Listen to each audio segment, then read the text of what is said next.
बड़ा train robot versus दुष्ट robot लड़ाई। एक बड़े से हॉल में शहर के सारे बड़े बड़े इंजीनियर बैठे हुए थे। वहां शरद नाम का एक इंजीनियर भी था। तब वो अपने दोस्त मनीष से कहता है, अरे मनीष, आज हम सबको यहाँ क्यों बुलाया? सुना है कि कोई बहुत बड़ा प्रोजेक्ट शुरू कर रही है सरकार। बस थोड़ी देर रुक जा, सब पता चल जाएगा। तभी वहां सरकारी अफसर आते हैं और उनमें से एक ऑफिसर एक अनाउंसमेंट करता है। आप सभी इंजीनियर का यहाँ स्वागत है। हमारा देश प्रगति की ऊंचाई छू रहा है और हमें इसमें पूरा सहयोग करना है। इसलिए हम अपनी रेल सुविधा में भी प्रगति करना चाहते हैं। मैं आप सबको एक चैलेंज देता हूँ कि अगले महीने जो कोई ट्रेन का अधिक विकसित और पावरफुल इंजन बनाकर दिखाएगा, उसका नाम उस इंजन को मिलेगा। सर, ये तो बड़ी गर्व की बात है। हम सब इसके लिए अपनी अपनी जी जान लगा देंगे। ऐसा इंजन बनाएंगे कि उसकी रफ्तार सबसे तेज होगी और उसका देश में ही नहीं बल्कि पूरे विश्व में नाम होगा। सारी जानकारी मिलते ही सारे के सारे इंजीनियर अपने अपने काम पर लग जाते हैं। शरद भी देश के लिए कुछ करना चाहता था। वो अपनी लैब में एक पावरफुल इंजन का डिजाइन बनाता है और उसे मनीष को दिखाता है। तब मनीष मन ही मन सोचता है, अरे शरद का डिजाइन तो बड़ा ही अच्छा है, मेरे डिजाइन से भी अच्छा। नहीं नहीं, मैं शरद को आगे नहीं जाने दूंगा। इस चैलेंज को तो मैं ही जीतूंगा। इस तरह मनीष ऊपर ही ऊपर शरद की तारीफ करता और अंदर से उससे जल रहा था। शरद डिजाइन के हिसाब से इंजन बनाने लगता है। लेकिन तभी एक दिन मनीष शरद के लैब में आता है। अरे वाह शरद, तुम्हारा काम तो जोरों से चल रहा है। हाँ मनीष, वैसे वक्त भी तो कम है ना। तुम्हारे इंजन का क्या स्टेटस है? कहाँ तक पहुंचा तुम्हारा काम? मेरा, हाँ, चल रहा है। तब मनीष चुपके से उस इंजन में एक चिप लगा देता है जिससे वो उस इंजन को हैक कर सके। लेकिन ये सारी बात शरद चुपके से देख लेता है। उस वक्त शरद चुप रहता है, लेकिन मनीष के जाने के बाद वो उस चिप को निकाल फेंकता है। तब शरद कहता है, मनीष, मुझे तुमसे ये उम्मीद नहीं थी, लेकिन अब मुझे और ज्यादा होशियार रहना होगा। उधर मनीष खुश रहता है कि शरद का इंजन फेल हो जाएगा और वो ही चैलेंज जीतेगा। अब तो वक्त भी आ गया था। सभी इंजीनियर्स के ट्रेन इंजन को अच्छे से देखा जाता है। सभी इंजन का टेस्ट भी लिया जाता है और पूरी छानबीन के बाद शरद के इंजन को सिलेक्ट किया जाता है। लेकिन इससे मनीष बौखला जाता है। अरे आखिर ये कैसे हुआ? मेरी चिप काम क्यों नहीं कर रही? इसका मतलब शरद मेरे इरादे जान गया है, इसलिए उसने उस चिप को नाकाम कर दिया होगा।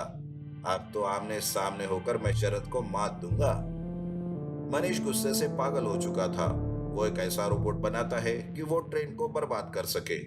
इधर शरद के इंजन से ट्रेन बनाई जाती है। अब ट्रेन चलने के लिए भी तैयार थी। बड़े ही जोरों शोरों के साथ ट्रेन की शुरुआत होती है। वो पटरी से भाग रही थी, पर ये क्या, सामने वो दुष्ट रोबोट जिसको मनीष ने बनाया था वो हमला करने के लिए तैयार था।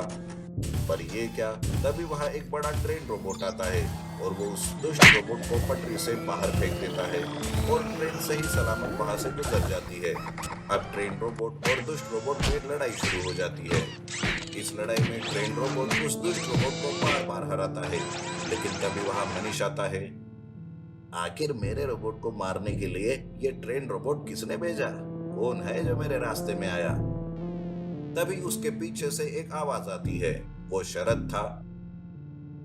मनीष, वो मैं हूँ। मैं तुम्हारे इरादे जान चुका था। मुझे पता था कि तुम ऐसा ही कुछ करने वाले हो, इसलिए मैं तुमसे पहले ही रेडी था।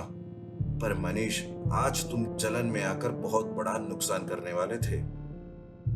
थोड़ी ही देर में वहां पुलिस भी आ जाती है और मनीष को पकड़कर ले जाती है। तो शरद का नाम देश विदेश में ऊंचा हो जाता है। Werewolf versus titan monster. जंगल में अचानक से हड़बड़ी मच जाती है। जंगल में रहने वाले जानवर गांव की तरफ भागने लगते हैं। तभी गांव में अशोक और मनोज नाम के दो दोस्त आपस में बातें करते हैं। अरे ये जंगली जानवर घबराते हुए ऐसे क्यों भाग रहे हैं? आखिर क्या हुआ है जंगल में? हाँ रे, वैसे अभी धूप का भी मौसम नहीं है, तो जंगल में आग भी नहीं लगी होगी। लगता है कुछ तो गड़बड़ है। चलो हम देखते हैं कि क्या बात है। ऐसा कहकर अशोक और मनोज दोनों जंगल में जाने लगते हैं कि तभी एक बड़ी सी उन्हें परछाई दिखाई देती है। देखते ही देखते वो परछाई नजदीक आती है तो वो एक टाइटन मॉन्स्टर रहता है जो कि जंगल को तबाह करते हुए गांव में आ रहा था। गांव के लोगों को देखकर वो और ज्यादा तबाही मचाने लगता है। तब मनोज कहता है, अरे बाप रे, टाइटन मॉन्स्टर ये तो फिर से जिंदा हो गया। जल्दी से मंगेश को फोन करो और उसे बताओ, इस बार तो इसका हमेशा के लिए काम तमाम करना होगा। अशोक मंगेश को फोन लगाता है और उसे टाइटन मॉन्स्टर के बारे में बताता है। मंगेश एक साइंटिस्ट था। मंगेश अपने लैब में वेयरवुल्फ पर रिसर्च कर रहा था।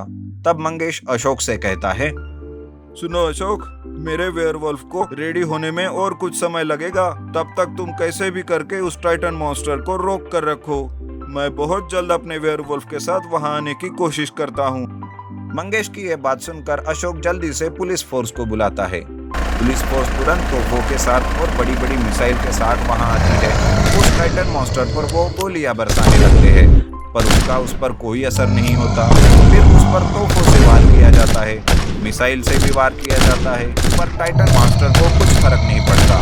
तो वो खुद तोपों और मिसाइल्स को पकड़कर दूर फेंक देता है। तब मनोज कहता है, अरे अशोक, ये तो किसी से भी नहीं रुक रहा। अब इसे बेहोश करके ही रोकना होगा। जल्दी से फोर्स से कह दो कि डार्ट से बेहोशी की दवा टाइटन मॉन्स्टर को दे। पर क्या ये उपाय काम करेगा? पुलिस डार्ट से टाइटन मॉन्स्टर को बेहोशी की दवा देकर बेहोश करने की कोशिश करते हैं। टाइटन मॉन्स्टर डार्ट के लगते ही थोड़ा लड़खड़ाने लगता है। सबको लगता है कि वो बेहोश हो जाएगा। उधर लैब में मंगेश एक आखिरी इंजेक्शन वेयरवुल्फ को देता है। तब जाके वो एक्टिव होता है और मंगेश उस वेयरवुल्फ से कहता है, वेयरवुल्फ, जल्दी जाओ और उस टाइटन मॉन्स्टर को खत्म करके आओ जो गांव में तबाही मचा रहा है। मंगेश की बात सुनकर वेयरवुल्फ कांच को तोड़ते हुए बाहर निकल आता है। वेयरवुल्फ गांव में पहुंचता है। तब देखता है कि टाइटन मॉन्स्टर बेहोश नहीं होता। तब टाइटन मॉन्स्टर को बहुत गुस्सा आता है और वो जोर जोर से चिल्लाते हुए मनोज और अशोक को हाथों से पकड़ लेता है। वो उन दोनों को निगलने ही वाला था कि तभी पीछे से वेयरवुल्फ आता है। तब अशोक कहता है, अरे आ गया वेयरवुल्फ। टाइटन मॉन्स्टर, बेटा तेरी तो अब खैर नहीं।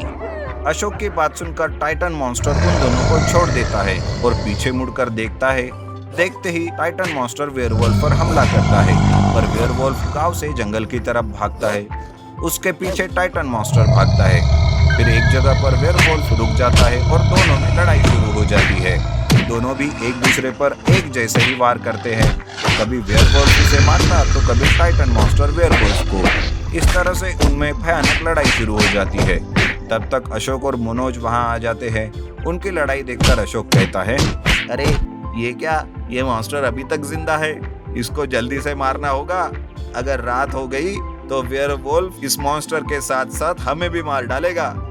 अशोक तुरंत मंगेश को फोन करके सब बताता है। तब मंगेश कहता है, अरे अशोक, तुम वेयरवुल्फ को बताओ कि टाइटन मॉन्स्टर के दिल पर बार बार वार करो, तब जाके वो मॉन्स्टर मर जाएगा।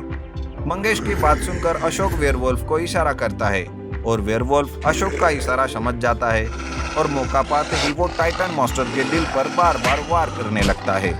इस वजह से मॉन्स्टर के मुंह से खून निकलने लगता है और वो धीरे धीरे कमजोर होकर वहीं मारा जाता है। इधर रात भी हो रही थी, लेकिन रात होने से पहले ही मंगेश ने दिया हुआ एक इंजेक्शन अशोक वेयरवुल्फ को दे देता है और वेयरवुल्फ बेहोश हो जाता है और वापस उसे अपने लैब में भेजा जाता है। मरे हुए टाइटन मॉन्स्टर को देखकर मनोज कहता है, इसे हम ऐसे ही नहीं छोड़ सकते। इसे हम बड़ा सा गड्ढा करके इसी जंगल में गाड़ देना होगा ताकि वो वापस जिंदा ना हो। अशोक और मनोज जेसीबी से जंगल में गड्ढा करते हैं और उस गड्ढे में उस मॉन्स्टर को गाड़ देते हैं और जंगली जानवर भी उसे मरा हुआ देख वापस जंगल में आकर रहने लगते हैं।